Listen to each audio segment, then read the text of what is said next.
আসসালামু আলাইকুম ওয়া রাহমাতুল্লাহি ওয়া বারাকাতুহু। আলহামদুলিল্লাহ ওয়াহদা ওয়াসসালাতু ওয়াসসালামু আলা রাসূলিল্লাহ, আম্মা বাদ। প্রশংসা আল্লাহ সুবহানাহু ওয়া তাআলা। আলহামদুলিল্লাহ, দুরূদ এবং সালাম বর্ষিত হোক প্রিয় নবী সাল্লাল্লাহু আলাইহি ওয়াসাল্লাম। এটা নিশ্চয় একটা বাইক শো নয়।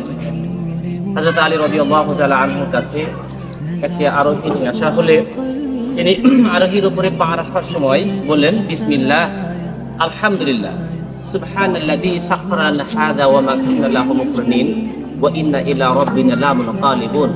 আলহামদুলিল্লাহ, আলহামদুলিল্লাহ, আলহামদুলিল্লাহ, আল্লাহু আকবার, আল্লাহু আকবার, আল্লাহু আকবার, সুবহানাকা ইন্নী যালামতু নাফসি ফা ইন্নাহু লা ইয়াগফিরু যুনুবা ইল্লা আনতা। এতদূর বলার পর আলী রাদিয়াল্লাহু হাসলেন। আলী রাদিয়াল্লাহু তাআলা আনহুকে জিজ্ঞাসা করা হলো, তিনি কেন হাসলেন?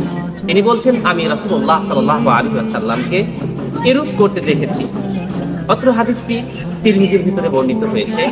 অতএব আমরাও কোনো পশু বা আরোহীর উপরে পা রাখার সময় অত্র দোয়া বলবো এবং এভাবে তার নকলে যদি হাসি, সেটা সুন্নাত পালন হবে। কারণ রাসূলুল্লাহ সাল্লাল্লাহু আলাইহি ওয়াসাল্লাম অন্যত্রে বলেছেন, দোয়া ওয়াল ইবাদাত, দোয়াই হলো ইবাদত।